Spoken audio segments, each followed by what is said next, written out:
Hello and welcome to Raising Champions Academy YouTube channel. I am Chini Udofia and this is my YouTube channel. You are welcome. You are welcome. I want to say a very big thank you to as many that have subscribed to this channel. I don't take it for granted. I am delighted. I am grateful. Thank you so much for subscribing.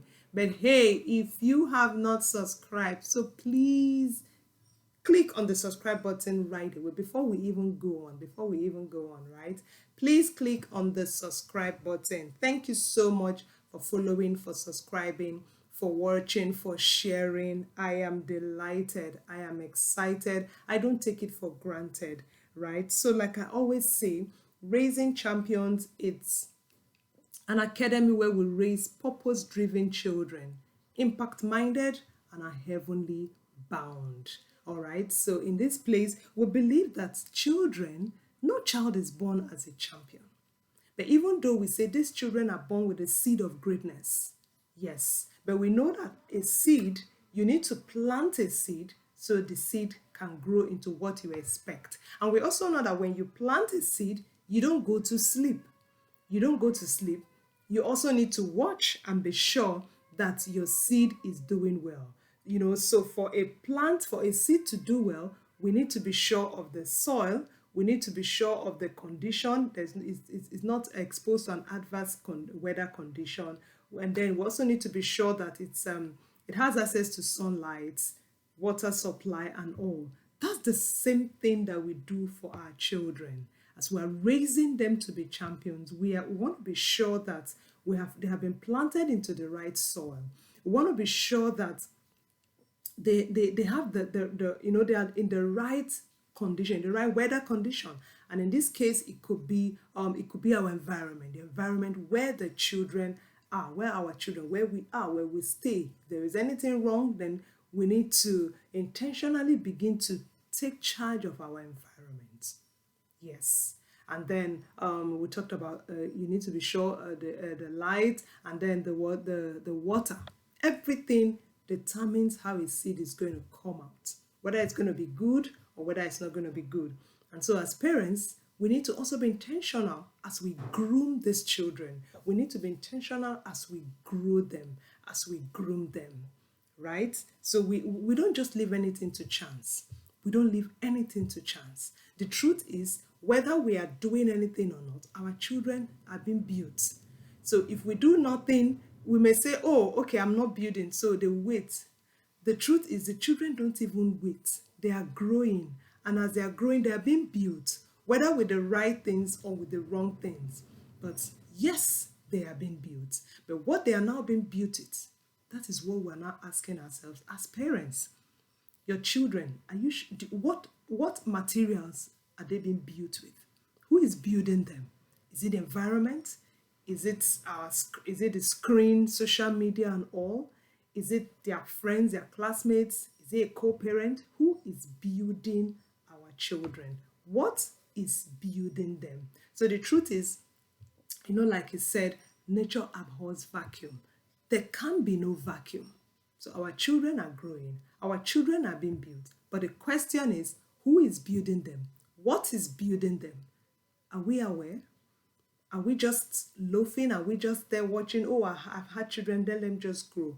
Or are we intentionally building in the life skills they need to thrive in life? Are we intentionally building everything, the morals, everything that they need to turn out to be responsible adults? This is a wake-up call.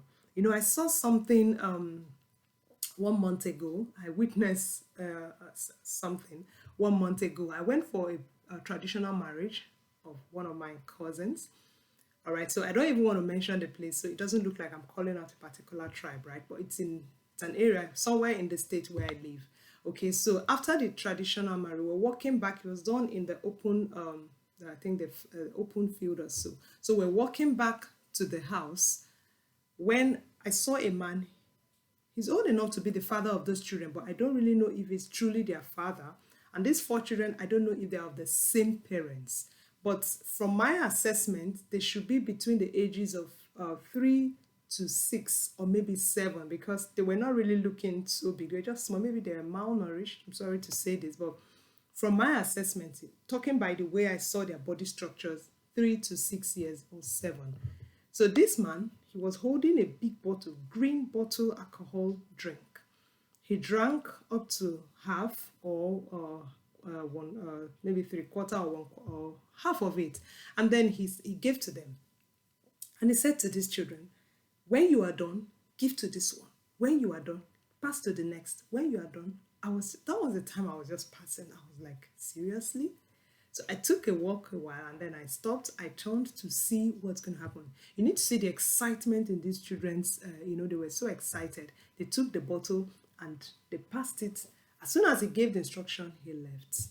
I shook my head. I was like, whoa, this is either a father figure. It should be the father of one of them for the children to, be free to take a drink from him. Or I don't know how it works in that environment. And that's why I said environment matter when we're building our children. Now, I just assume that those 4 children are not of the same parents, most likely. So that means because the other 2 or the other 3 or 1 out of the 4 is not because he's found in that environment, even though he's not of the same parent with the others, he was involved with that. The environment has built him. And you may want to ask, where is the mom? Where is the dad? Where are the parents of the other children that man is not their father? Where are the parents? They're busy. They may even see it and laugh and say, these children and all. What's going on? And that is how it is for a lot of us. Ours may not be the alcohol they are drinking. It may be something else. Our children are exposed to a lot of things and we don't even know and we don't even care. Who and what is building your child? We are all going to give account of the children, the champions that God has given to us. At the end of time, we're going to give account of them. So it behoves of us to do what we need to do now. Do what you need to do now. Take responsibility now. Build your children intentionally now. They have the seed of greatness in them. Don't let them be that seed that we just dumped and then the seed got rotten. Or don't let them be that seed that was thrown to that place, that sand that was met with thorns, and they became wild fruits that it wasn't useful, like it wasn't a fruit, but it was harmful. Don't let them become thorns. Don't let them become the weeds. God has given these children to us. They are champions. Yes, they were not born as champions, but that seed is in them. And God expects you and I to build it, to bring out the seed of greatness in our children. And that's why this channel is here. I need you to come on board, like I've always said. I can't build alone. Let's build together. Let's come together. What is it that we need to do? So yes, we're going to be starting up a Bible club.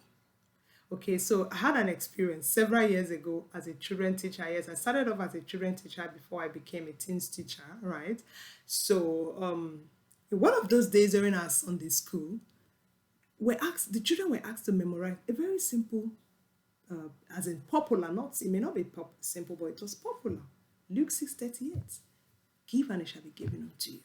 I was surprised that these children were at the age of 7, 8, 9.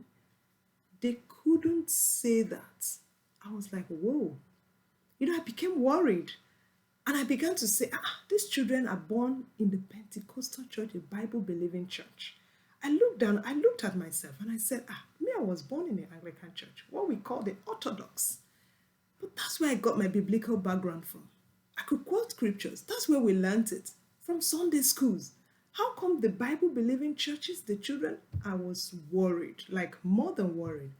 And then I made a commitment, unknowing to me. I just said unconsciously, I said, God, if you keep me, by the time you establish me, I'm going to own a Bible club that will groom children, raise them to know you and all that. And so several years down the line, I forgot. So having become a teens teacher, I became a teen mentor, teen coach.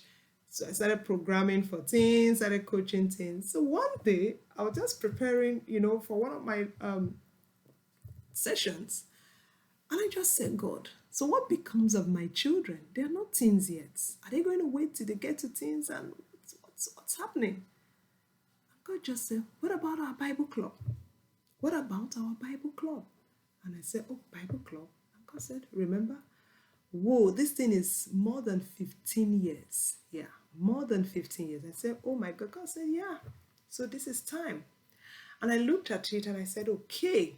So since our environment also affects, they're part of what can affect our children.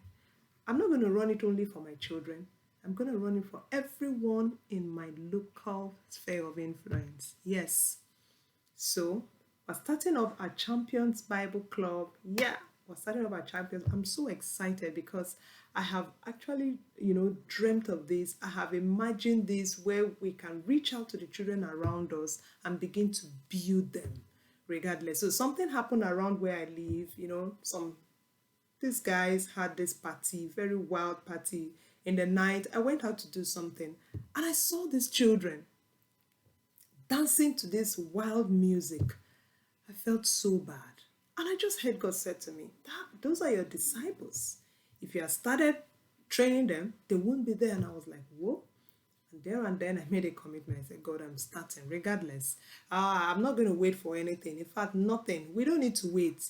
I've been waiting. Oh, when is a good time? Okay, I've been taking my children. I teach my children really. But then when you teach them and they go out to play with these children that nobody has taught, it can come down to level zero, right?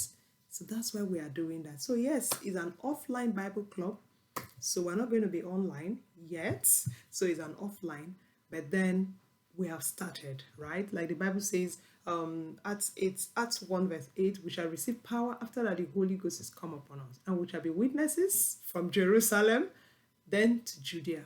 So we're starting from our Jerusalem. So like I said in one of my posts, we're starting from Jerusalem, then our Judea, which is our next environment. So if God permits us to go to Samaria and then to the uttermost part of the earth, so be it. But then we're starting with our immediate environment. And yes, we're going to be starting in the month of August. Champions Bible Club is going live. So if you're watching me and you live anywhere, Port Harcourt, Nwoji and environs, Port Harcourt, this is for you. We're not even joking, because the people we are combating with, they are not joking. So we are not even joking. It's not just going to be that regular Bible club. No, we're bringing a lot of things that, so that when they come, they are not bored. A lot of them, oh, we are bored. No, we're doing the word, we're bringing in games, we're bringing in, fun time, gaming and all. Board games, of course, games that will build critical learning, logical reasoning and all. So that's what we're going to be doing by the grace of God. We're starting from, like I say, our Jerusalem, and then we leave the rest to God till Jesus comes. All right, so thank you so much for watching. If you're just watching me for the very first time, please subscribe to this channel. Subscribe. Thank you for staying on till the end. Thank you for staying on to the end. So yes, we're building champions. We're raising champions. Like I say, we are raising these champions so that they're taking the world. They're taking the world. If we don't build them, then we will not have a next generation. But God forbid, we are not going to lose our next generation to the other side. So we're going to raise them so that we know that we have the next generation of greatness, of champions, and of leaders. Thank you so much for joining me. Thank you so much for watching. So till I come your way next time, I am Chini Udofia. Please don't forget to subscribe. God bless you for watching. Bye.